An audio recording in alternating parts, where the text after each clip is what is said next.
In this episode of True Crime Black, we look at the mysterious death of a young black woman. She was on a date with a man she met online. The man claimed that she suddenly died in the middle of the night and he woke up to her unresponsive body. The young woman's family wouldn't find out she died until they went to check on her. For some reason, the police decided not to tell them that she was dead. But why? With that said, let's get started. Are you okay? That was the text that Chantel Fields sent to her daughter one December evening. The frantic mother had been texting her daughter because she had heard nothing from her the entire day, something that was unlike her. She concluded her text by telling her daughter, "Please let me know." Her texts and phone calls would continue to go unanswered. That led to Chantel taking the trip to Bridgeport, Connecticut to see what was going on for herself. On her daughter's apartment door was a note that read, "If you're looking for Lauren, call this number."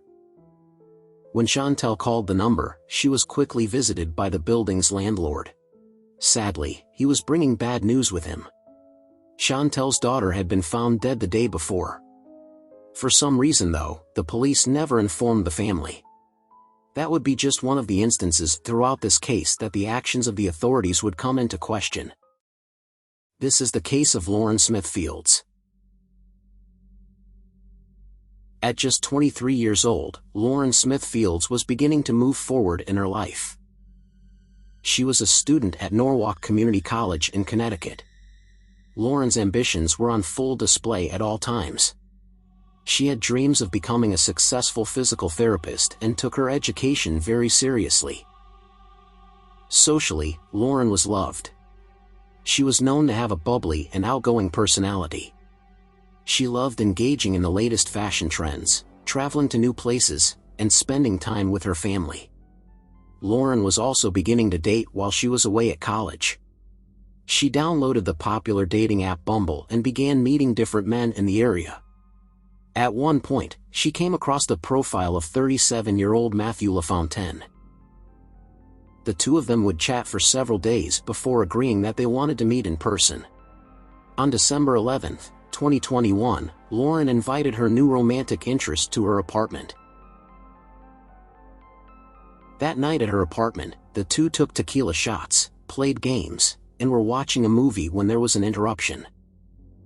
Lauren's brother, Lakeem Jetter, knocked at the door looking to collect his clothes. Lauren then stepped away to give him a basket containing what he was looking for.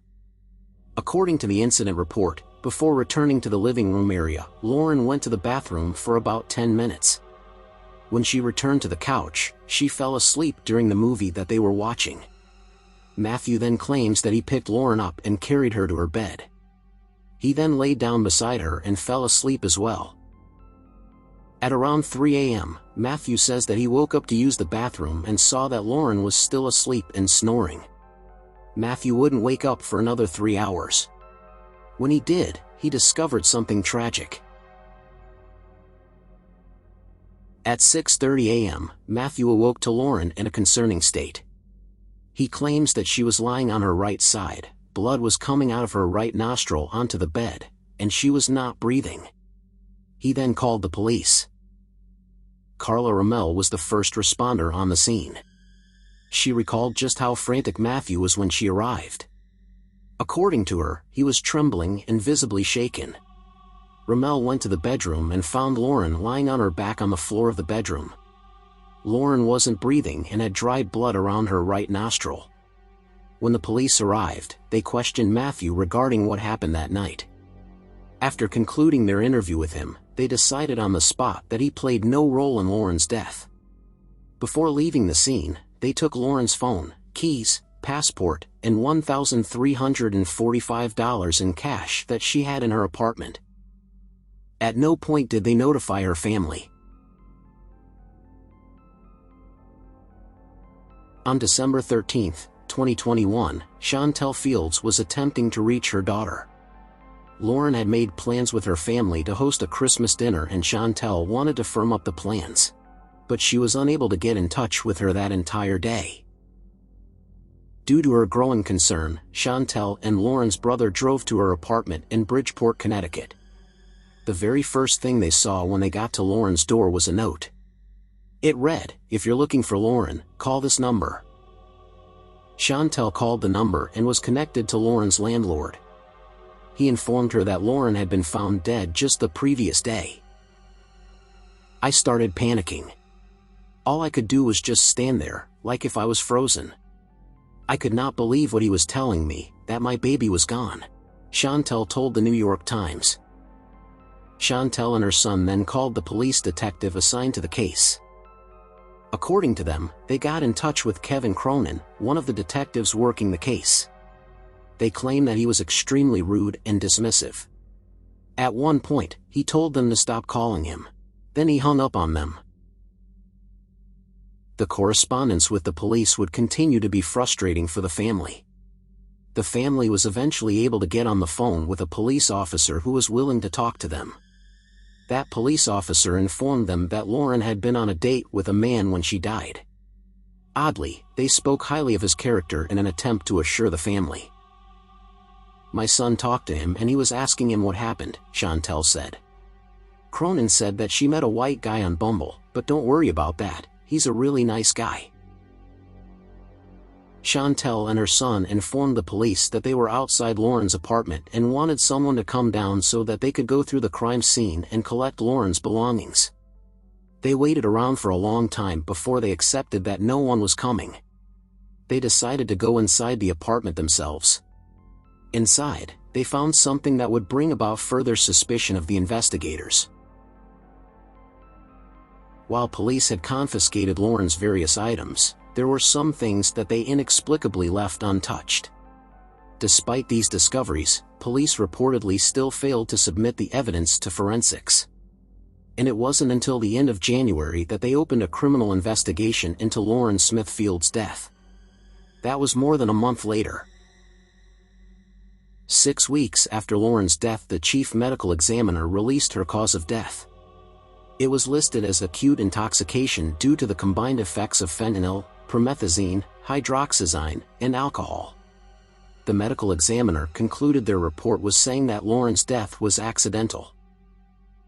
The family was not satisfied with this ruling and hired attorney Darnell Crossland.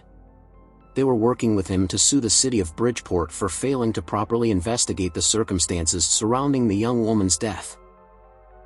"I've never seen a medical examiner conclude a mixture of drugs as an accident without knowing who provided the drugs, or how it was ingested," Crossland said in an interview. Lakeem Jetter, Lauren's brother, recalls his visit to her that night. He said that she appeared perfectly fine and normal. There was no sign that she had been drinking or consuming any substance of the like. "She didn't look sick, she didn't look tired, she didn't look drunk. I'm her second older brother. If I would have seen her drunk I would have said, 'What are you doing? Why do you look like that?'" he said. When it comes to this case, countless unanswered questions remain. Why hadn't the police ever notified Lauren's family of her death that night?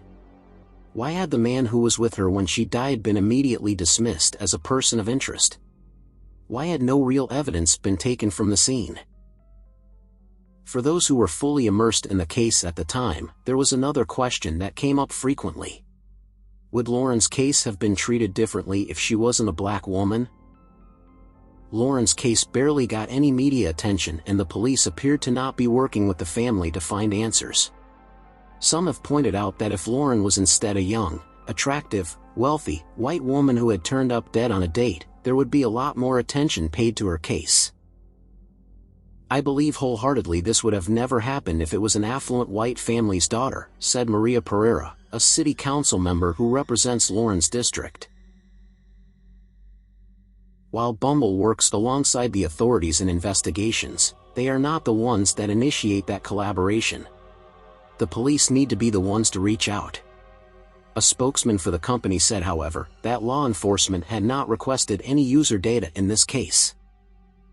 As the circumstances around Lauren's untimely death are still under investigation, our team has offered our full support to Lauren's family as well as the Bridgeport Police. Bumble's chief executive, Whitney Wolf Hurd, wrote in an Instagram post. Then, in January of 2022, 2 Bridgeport, Connecticut detectives involved in Lauren's case were placed on administrative leave. This was pending an investigation by the police department's Internal Affairs Office, according to the mayor. The 2 detectives were Kevin Cronin and Angel Llanos. Both of them were possibly facing disciplinary action due to a lack of sensitivity to the public and failure to follow police policy in the handling of Lauren's case, as well as another case. On December 11, 2021, the same exact day that Lauren Smith Fields had her date, 53-year-old Brenda Lee Rawls told her family that she was going to be spending time with a man at his house. She told her family that he was someone she knew as an acquaintance and he didn't live too far from her. That was the last time that her family heard from her. They reached out to her multiple times over the next couple of days, but it was to no avail. On December 14, the family felt that they needed to take action. They traveled as a group to the home of the man that Brenda told them she was going to be visiting. They asked the man where Brenda was and, according to them, he said that she had died. While they were together, he couldn't get her to wake up. She died on December 12, the same day that Lauren Smith Fields died. Just like in her case, the family was never told. "Nobody ever notified us that she died," Dorothy Washington, Brenda's sister, said. "We had to do our own investigation and find out where she was." One of Brenda's other sisters, Angela Rawls Martin, noted that the man gave the family Brenda's clothes that she had been wearing, as well as her shoes. "I don't understand why that was left behind," Martin said. Brenda's family say that they left a series of phone calls to the police. The police allegedly told them that they weren't able to help. It should also be known that the untimely death of Lauren Smith Fields and Brenda Lee Rawls are both under active investigation and have been reassigned to members of the Bridgeport Police Department for resolution, the mayor said. It would appear, though, that the disciplinary action taken against the police for their mishandling of the case was short-lived. Kevin Cronin was quietly returned to duty in late May of 2022. That occurred just days after an independent arbiter, as reported at the time, ordered the city to put Cronin's colleague, Detective Angel Llanos, back to work. The case of Lauren Smith Fields is still a constant fight for her family. Currently, they are continuing to push for the release of public records regarding their daughter's untimely death. It's been 1 year and 2 months since Lauren's death, and the family's attorney says they're fighting the city to obtain the 911 calls made the night she died, documents and outcomes pertaining to items seized at the scene of where she died, and phone records and calls made the night of her death. The purpose of getting these records is to provide the family with answers they've never received from the city of Bridgeport. For example, Chantel says that she found a used condom, bloody sheets, and a mysterious pill in Lauren's apartment. Why hadn't the police taken that as evidence? So far, the family has been left in the dark. To this day, we still don't know what exactly happened to Lauren Smith Fields.